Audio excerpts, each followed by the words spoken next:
Masih bersama saya dengan Desi di Podcast Sonora. Kembali lagi bersama saya dan narasumber kita Dr. Devi dari BPJS Kesehatan. Oke, kita langsung saja ya, karena ini sudah masuk ke segmen 4 nih dok. Ini saya coba bacakan dulu pertanyaan dari sahabat Sonora ya, yang ada di rumah ataupun yang di mana saja berada ya, karena kita bisa diakses dari mana saja. Oke, dari WA dulu ya dok ya. Siang dok, saya Mimin. Bagaimana JKN memastikan konsistensi dan kualitas layanan promotif dan preventif di berbagai fasilitas kesehatan terutama di wilayah Kalimantan Barat ya, ini kepotong ya. Oke, silakan dokter. Konsistensi. Wah, berat nih pertanyaannya. Bagaimana memastikan dan kualitas layanan dalam program ini. Jadi kalau kualitas layanan promotif preventif ini memang kita lihat dari jadi kami dari peserta terdaftar di sebuah vaskes itu memang kita istilahnya kita targetkan ya, vaskes itu mencakup minimal 30% dari peserta terdaftarnya itu terscreening karena ini penting sekali kan untuk masyarakat kita. Nah, jadi minimal 30 peserta itu terscreening. Kemudian untuk pasien itu nanti yang screening kesehatan, kalau screening sekunder juga udah kita breakdown masing-masing vaskes itu berapa harusnya bisa mendatangkan bisa melakukan screening sekundernya. Kemudian untuk prolanis itu kita melihat dari pertama berapa banyak peserta prolanis yang berkunjung rutin di vaskes tersebut. Itu kita feedback terus setiap bulan kepada vaskes. Iya, betul. Kemudian yang kedua, berapa persen prolanis yang terkendali. Jadi bagaimana peserta yang tadi dia juga bukan cuma kumpul-kumpul aja, bukan cuma periksa kesehatan, tapi kita lihat resultnya, kita lihat hasilnya. Apakah diabetesnya itu terkendali? Nah, terkendalinya diabetes itu biasanya kita lihat apakah gula darahnya puasanya itu di antara range 80 sampai 130. Nah, kalau di antara itu berarti terkendali. Begitu juga dengan hipertensi. Kalau sistolnya itu 120 sampai 130, sistol diastol. Jadi di pemeriksaan hipertensi itu medis. Kadang-kadang kita atas bawah itu kan berapa? Benar. Jadi yang di atas itu namanya sistol, yang di bawah itu namanya diastol. Jadi kalau tensi atasnya itu 120 sampai 130, bawahnya itu 70 sampai 79, maka itu terkendali. Normal lah ya. Betul, terkendali itu artinya dia memang sudah nggak bisa sembuh istilahnya mungkin. Ada pasien-pasien tertentu yang mungkin dia tidak akan terus tetap terdiagnosa hipertensi, tapi dia bisa mengelola hipertensinya dengan baik sehingga walaupun terdiagnosa hipertensi dengan obat-obatan dan gaya hidup yang sehat, tensinya bisa terkontrol. Nah, itu menjadi salah satu indikator program promotif preventif ini. Jadi tadi satu itu bagaimana perkunjungnya, kemudian kedua itu bagaimana terkendali tidaknya. Nah, ada lagi satu yang PRB-nya itu. Jadi PRB juga begitu, kita akan melihat PRB aktif. Jadi walaupun sudah terdaftar di PRB, apakah digunakan apa tidak? Jadi berapa persen keaktifan dari PRB-nya itu. Tapi kalau untuk batas waktu peserta ini boleh mengikuti sampai kapan nih dok?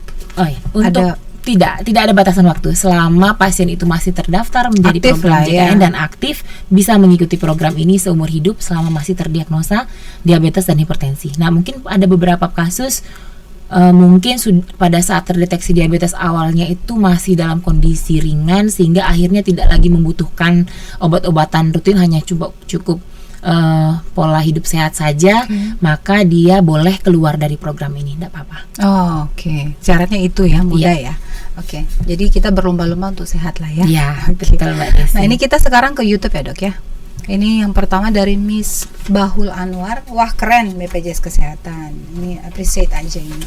Kemudian Yeni Elisartika, mencegah lebih baik daripada mengobati. Sama juga.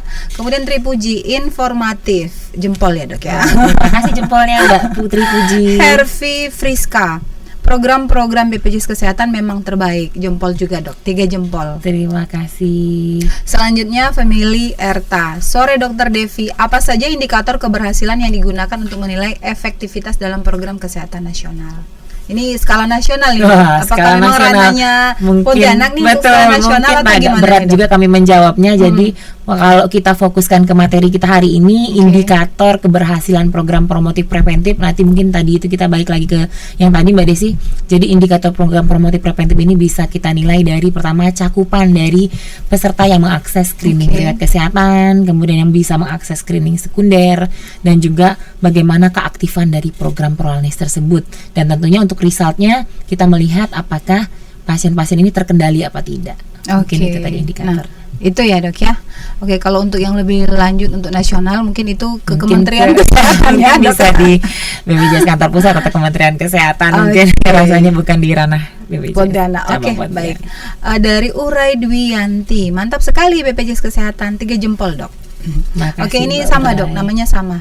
Deviliani. Kalau ikut kelompok itu ada batas umur dak ya Bu? Terus pasmir itu ditanggung BPJS atau tidak?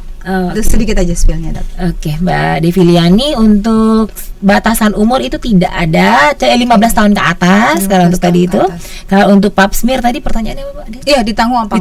Ditanggung. Jadi untuk pap smear tadi ditanggung selama pasiennya itu mempunyai kartu yang aktif, kemudian bisa mengakses di. Nah, ini mungkin yang tadi juga kami sempat bahas di break.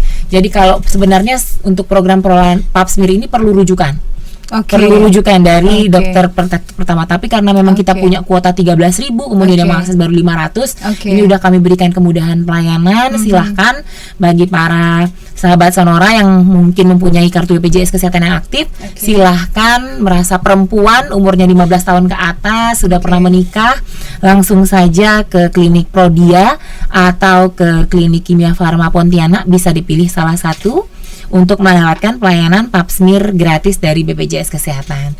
Tidak harus berdomisili di kota Pontianak. Walaupun berdomisili di luar kota Pontianak, silahkan bisa juga mengakses di kedua laboratorium tersebut. Nah, selanjutnya nih dok, dari Gatafaro Aktaris. Sore dok, kalau hasil kesimpulan dari screening riwayat kesehatan risiko DM, diabetes melitus ya dok ya? Agar bisa mendapatkan screening sekunder bagaimana ya dok? Terus yang diperiksa saat screening sekunder DM, pemeriksaannya apa saja? Baik. Jadi tadi Mas Gatafaro ya, untuk resiko DM diabetes mellitus, kalau misal nanti hasil screening kesehatannya beresiko diabetes mellitus, maka bisa mendapatkan pelayanan pemeriksaan gula darah, puasa, dan postprandial. Postprandial itu setelah makan. Biasanya pasien itu datang dalam kondisi puasa 8 jam, kemudian periksa darahnya 1 kali, kemudian nanti disuruh makan. Nah, setelah makan 2 jam kembali lagi untuk diperiksa. Karena memang ada kondisi dua tipe diabetes, 2 tipe penyakit gula darah ini.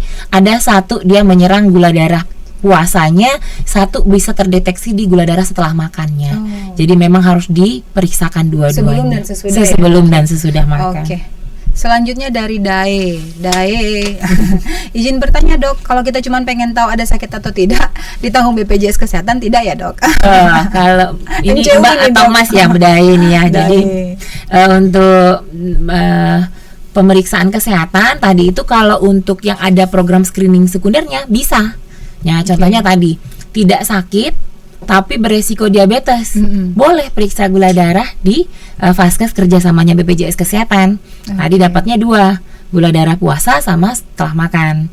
Nah, misalnya tidak sakit kanker rahim, bisa nggak periksa pap smear? Bisa, dengan kedua Vaskes tersebut. Jadi itu ya. Jadi kita pengen tahu saja kita ada indikasi apa ya. Betul. Jadi untuk 4 penyakit tadi itu sudah bisa, diabetes, kemudian CA cervix, kemudian hipertensi dengan memeriksakan tensi di Vaskes terdekat, kemudian untuk CA payudara bisa ada pemeriksaan payudara sendiri atau sadari yang bisa dilakukan di Vaskes terdekat atau yang bekerja sama atau yang terdaftar. Siap.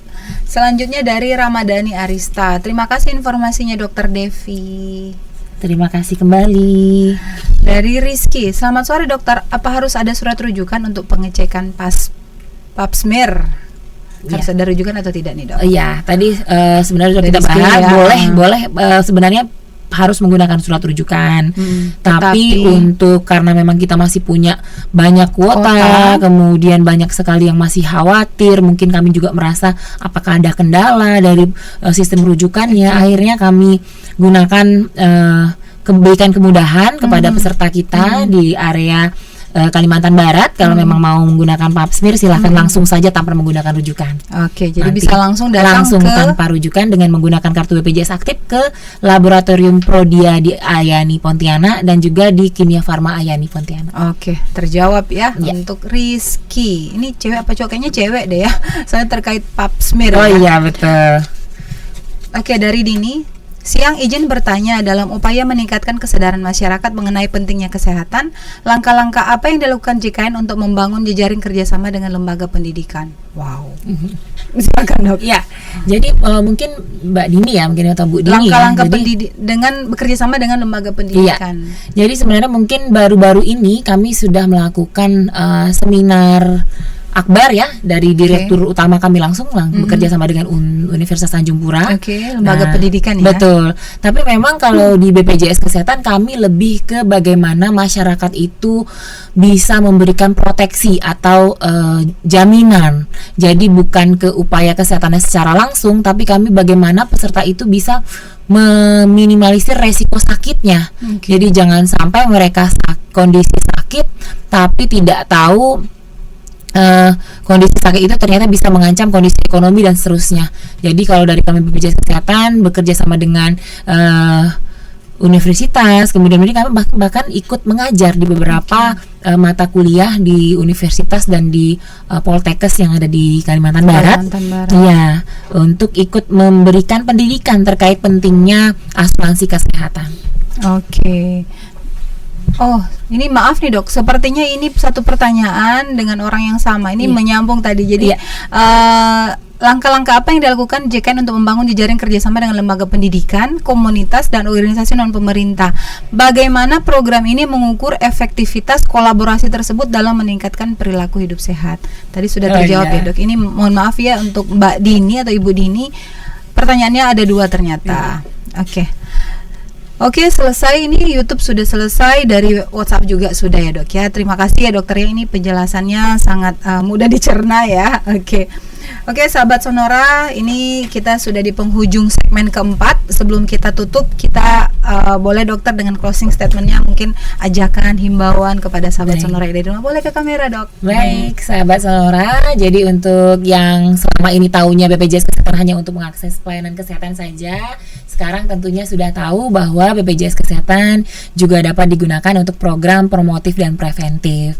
Jadi untuk pasien yang sehat itu masih bisa mengakses screening riwayat kesehatan. Kemudian untuk yang udah beresiko itu bisa mengakses screening sekunder, dan juga untuk pasien yang sudah terlanjur sakit pun tetap ada program promotif preventif yang bisa membantu Bapak Ibu peserta semua yang sudah terdiagnosa penyakit untuk bisa mengelola penyakit yang diderita, biar supaya dapat bisa meningkatkan kualitas hidupnya. Mungkin itu saja bagi peserta sahabat Sonora yang mungkin menyimak dari awal sampai akhir. Mungkin bisa bantu kami untuk menyampaikan ke keluarga terdekat, teman dan kerabat tentang informasi ini. Mungkin itu saja Mbak Desi, terima kasih banyak. Sekali lagi terima kasih banyak Dr. Devi. Sebagai kesimpulan untuk sahabat Sonora di rumah, banyak sekali manfaat yang diberikan melalui program jaminan kesehatan nasional yang diselenggarakan oleh BPJS Kesehatan. Salah satunya program promotif dan preventif yang sudah kita bahas pada siang hari ini. Untuk seluruh peserta JKN dimanapun berada, ayo kita jaga kesehatan kita. Jangan ragu untuk mendeteksi kesehatan sedini mungkin agar resiko-resiko penyakit dapat dihindari. Jangan lupa pastikan selalu kartu JKN-nya aktif melalui aplikasi mobile JKN. Tagline-nya silakan dokter untuk BPJS dengan gotong royong. Semua tertolong. BPJS Kesehatan dengan gotong royong semua tertolong. Oke, akhir kata saya dengan Desi beserta Dr. Devi kita izin undur pamit dari sahabat Sonora. Sampai ketemu di lain waktu. Tetap di Sonora Pontianak. Bye bye.